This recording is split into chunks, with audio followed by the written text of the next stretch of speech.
MiniMax H3 might be one of the biggest open source AI video releases we've seen so far. Unlike most video generation models, it doesn't just take a text prompt. It can understand up to 8 reference images, a reference video, and even audio to generate incredibly consistent AI videos. Just look at these examples. The character stays consistent, the clothing, accessories, shoes, headphones, necklace, everything remains the same. Even the motion from the reference video transfers surprisingly well. And the best part, you can run everything locally inside ComfyUI. I've already created a complete workflow, so you don't have to build everything from scratch. If you want to try it yourself, the workflow is completely free. You'll find the download link in the description, along with all the required models and everything you need to get started.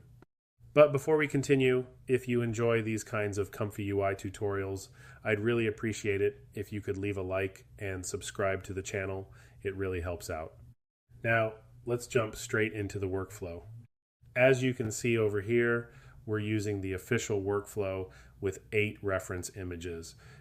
We have this girl as our main subject, and then separate reference images for the headphones, handbag, shoes, necklace, and tracksuit. For this example, we're also using a reference video, and the setup is very similar to the workflows I've shown in my previous videos. For this workflow, I'm generating at 1.2 megapixels, which gives a nice balance between quality and speed. Now let's talk about prompting. You'll notice that this first prompt isn't actually the best way to write it. Since I was experimenting with image to video, it's not completely correct. In the second example, I'll show you the proper prompt format that MiniMax actually recommends. For now, you can simply write something like, create a photorealistic, full-body, luxury fashion video, and avoid adding unnecessary details. Later in the video, I'll show you exactly how to structure prompts for much better results. I've also included a speed boost option inside the workflow. This is the new Soul Attention implementation, and this is the previous Sage Attention version. I've also included Easy Cache because a lot of people are using it, but in my own testing, Easy Cache gave me terrible results, so I personally wouldn't recommend it. There's also a new MiniMax H3 memory efficient Sage Attention option. I haven't tested it yet, so I've left it in the workflow in case you want to experiment with it yourself. For sampling, we're using Euler Simple in this example. Now here's something interesting. During my testing, Euler Simple didn't give me the best facial consistency.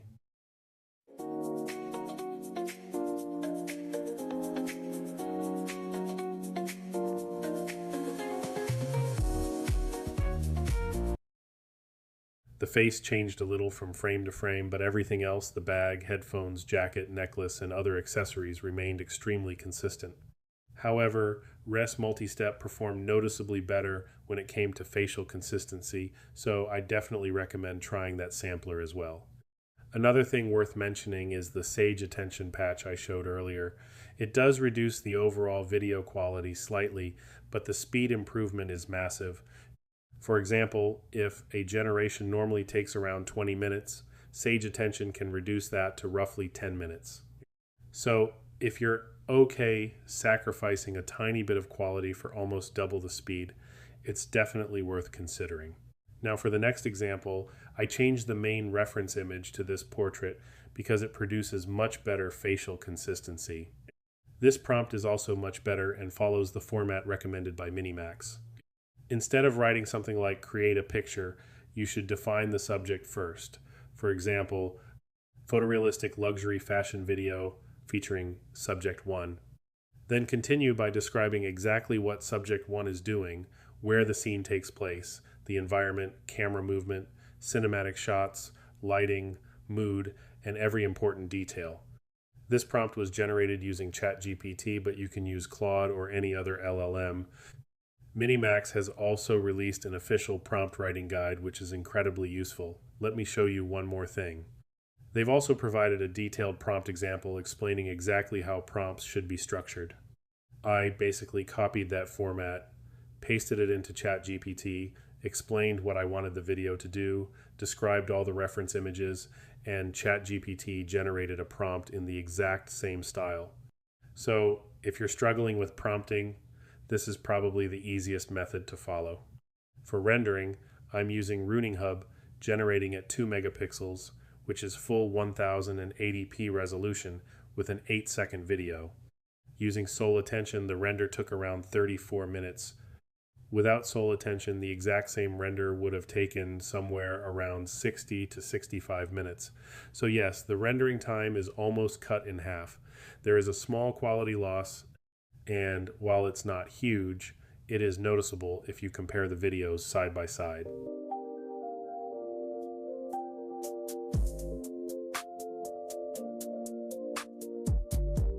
Let me show you the difference. This example was rendered with sole attention enabled.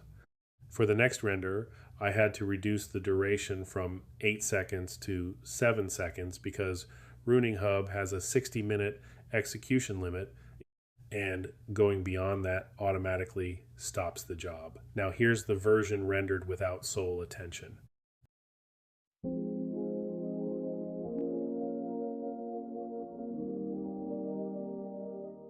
Personally, I think the quality is slightly better without it, especially around the face and finer details, but you can judge for yourself. And here's the version with sole attention enabled again. You'll notice that the face changes slightly in some frames, and the overall image quality is just a little softer. Now here's another example rendered completely without sole attention. The facial consistency is much better. Now let's move on to reference-to-video. We'll use the exact same reference images from the previous example, set the reference strength to 0.7, and then load our reference video. The reference video is used primarily for motion and action transfer, while the appearance still comes from the reference images. This prompt was also generated using ChatGPT after giving it very specific instructions on how MiniMax expects prompts to be written. It's a very long prompt, so feel free to pause the video and read through it if you want. Now let's look at the final result. As you can see, the generated character follows the movement from the reference video while keeping the same headphones, clothing, accessories, and overall appearance from the reference images. The only reason this example looks slightly softer is because it's rendered at 0.7 megapixels. If you increase the resolution to around 1.5 megapixels or higher, the quality improves significantly. And that's pretty much it for MiniMax H3 Reference-to-Video. If you found this tutorial helpful, don't forget to leave a like, subscribe to the channel, and let me know in the comments what workflow you'd like to see next. Thanks for watching, and I'll see you in the next one.